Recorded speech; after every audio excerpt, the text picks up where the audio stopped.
Salve omnes. Welcome to this audio video lesson on chapter 12, capitulum duodecimum, and we are starting in section 2 at line 72 today. So Julia says to her dad, Cur milites Romani contra Germanos pugnant? Why do the Roman soldiers fight against the Germans? Sunt ne Germani homines improbi? Are the Germans bad people? Now, remember, she's only 5 and she doesn't really know basically anything about war and armies and so on. Of course, the reality is rather complex and not a pleasant thing. All right, Julia says, Milites nostri, our soldiers, contra Germanos pugnant, fight against the Germans, quod Germani amici Romanorum non sunt, nec Romanis parent. Because, quote, the Germans are not friends of the Romans, amici Romanorum. And I should note here, amicus means friend, but it can also sometimes be used in political context to mean allies.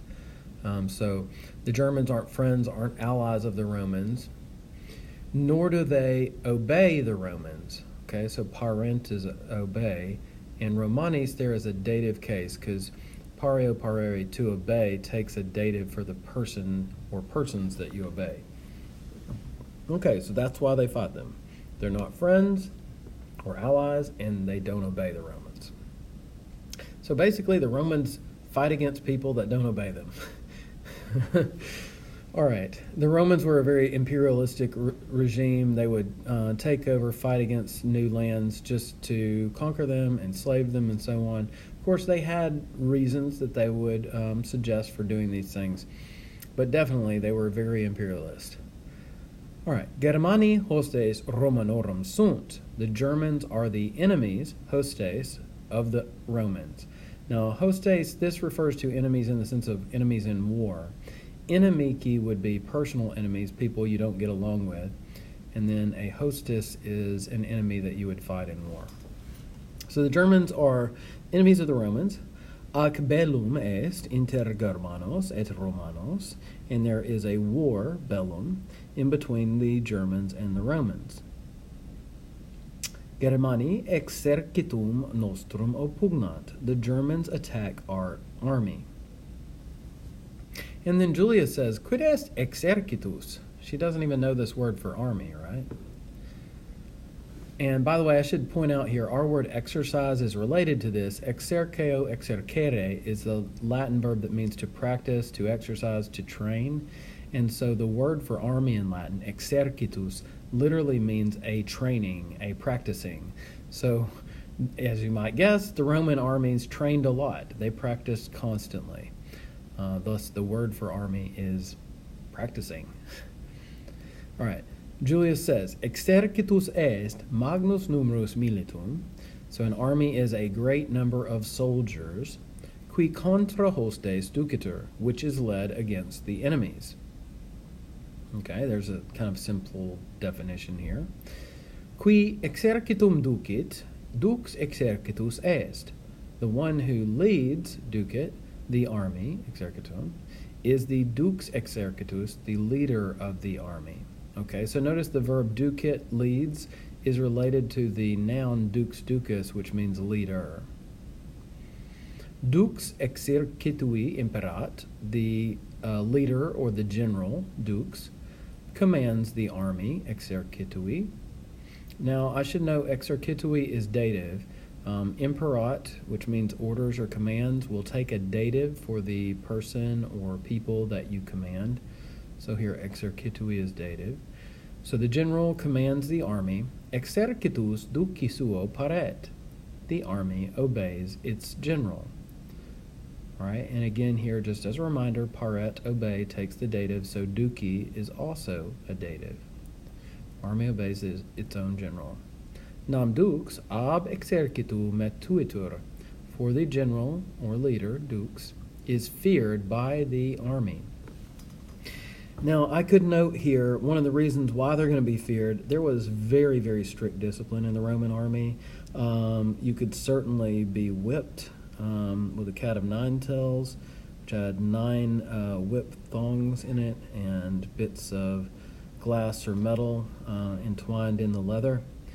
And you could have up to 40 lashes under the law, which was essentially, they made that number because if you went over that, you were probably going to kill the person anyhow. And even with just a smaller number, there was a possibility of you dying because, of course, they didn't really know about infection and so on. The whips were certainly not sanitized, and so people got seriously injured from this kind of stuff. Another punishment that the Romans used was called decimation. Now, we think of decimation as like total destruction or something because people misuse that term in English all the time. But decimation literally means killing every 10th person. So it comes from decim, the word for 10. So essentially what would happen, let's say a Roman army failed to follow the instructions of their general, and maybe they ran away from battle when they should have stood on the battlefield, even though the odds were bad. So they have disobeyed the general. What happens then to that army? Well, they might be decimated. And in a decimation, essentially they just randomly pick 1 out of every 10 soldiers, and those 1 out of every 10, so if you had 5,000 soldiers in a legion, that's going to be 500 of them. You pick out those people at random, and then all of the other soldiers in the group have to then kill their friends, the people that served with them. So then you might say, well, what about, they don't want to do that. They're not going to do that. Well, the alternative is that they just get another army to come in and kill all of you. So it's a crazy, crazy, awful punishment. Obviously, the Romans had a lot of cruelty in their society, and thus soldiers feared their generals. You don't want this to happen to you. You don't want to be whipped with a cat o' nine tails. You don't want to be decimated, have to either die yourself or kill your best buddy, right? All right, going on. In Germania et in Britannia, in Germany and in Britain, there are magni exercitus, big armies, Romani, big Roman armies, qui contra exercitus hostium pugnant, who fight against the armies of the enemies. Milites et duces exercitum Romanorum, the soldiers and the leaders or generals of the Roman armies, ab hostibus metuuntur, are feared by the enemies. In Hispania et in Gallia non multi sunt milites Romani. There are not many Roman soldiers. Nam Hispani et Galli, for the Spaniards and the Gauls, qui eas provincias incolunt, who inhabit those provinces, jam exercitibus nostris parent, now or already obey our armies. Okay, so they're already part of the empire. In exercitibus Romanis, in Roman armies, etiam Hispani et Galli multi militant. In Roman armies, also the Spaniards and the Gauls, many of them, many Spaniards and Gauls, serve. Qui et alia arma et arcus sagittasque ferrunt, who carry both other arms and armor, alia arma, and specifically bows and arrows, arcus sagittasque. All right, so that brings us down to the end of section 2 of this story, and then we will get a little bit into section 3 here. So Julius says, ubi habitat Aemilius, where does Aemilius live? And Julius says, Aemilius in castris habitat. Aemilius lives in a camp, mille passus a fine imperii, 1,000 paces, which equals 1 Roman mile, from the end or the limit, the border of the empire. Castra sunt militum oppidum. The camp is a town of soldiers. Now, notice that castra sunt looks like camps are, but the word castra is always plural, but it means camp singular in English. So that's why we have the plural ending for the noun and the verb there, but we translate it singular. The camp is a soldier's town. All right. So we see a picture of a castra romana. They would dig a ditch around the outside, and they would throw the dirt toward the middle. That would make a big mound that goes all the way around. They would build a wooden wall on top of that if it were a temporary camp. They might use bricks or stone if it were permanent. And then they set up all their tents inside, or in a permanent camp they might actually build buildings. So the fossa is the ditch, and ager is the mound of dirt that they pile up from that ditch. And then the wallum is the wall or rampart, kind of wooden wall all the way around. So Marcus asks his dad, Quam longus est passus? How long is a pace, or a step? And Julius says, Unus passus est quinque pedes. One pace is 5 feet. Ergo mille passus sunt quinque millia pedum. Therefore, 1,000 paces are 5,000 steps, or 5,000 of feet, literally. So pace pedis is a foot, pretty close to our foot measurement, and then the passus is, again, the 5 feet there. So a Roman mile is 5,000 Roman feet, which are close to our feet. A Roman mile is a little bit shorter than our miles, but the modern miles are based on the Roman mile. In castris Aemilii 6 millia militum habitant. In the camp of Aemilius, 6,000 of soldiers live, or we would just say 6,000 soldiers.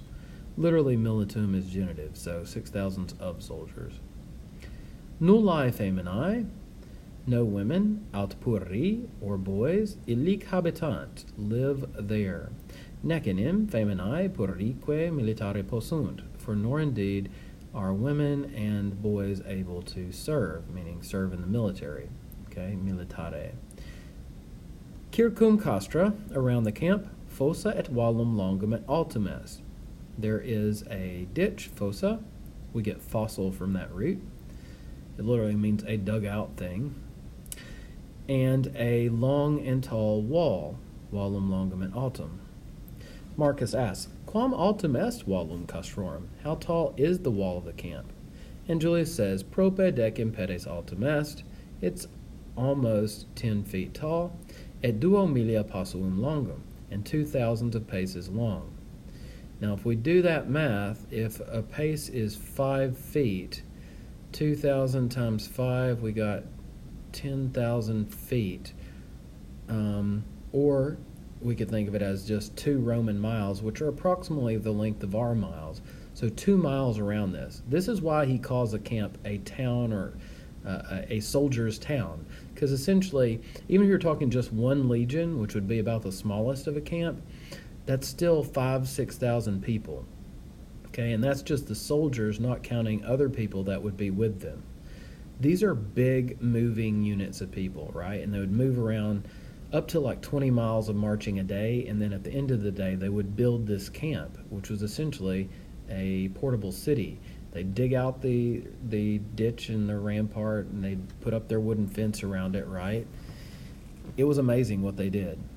Quatuor portae, 4 gates, per vallum in castra duncunt, lead, ducunt, through the rampart or the wall, per vallum, into the camp in castra. Inter duas portas, in between 2 gates, est via lata, is the wide road. Quae castra in duas partes dividit, which divides the camp into 2 parts. Ea via centum pedes lata est. That road is 100 feet wide.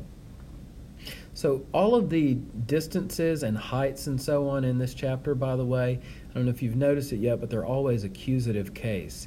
In Latin, when you talk about the height, the width, the depth, any kind of dimensionality to a thing, and this would have to do with length of time as well, because remember, time is one of the dimensions. It's 4th dimension if you think about the 3 dimensions and then time. Any dimensionality distance goes into the accusative case in Latin. All right, well, we're down to 105, part the way through section 3. We will finish this section in a later lesson. Valete omnes.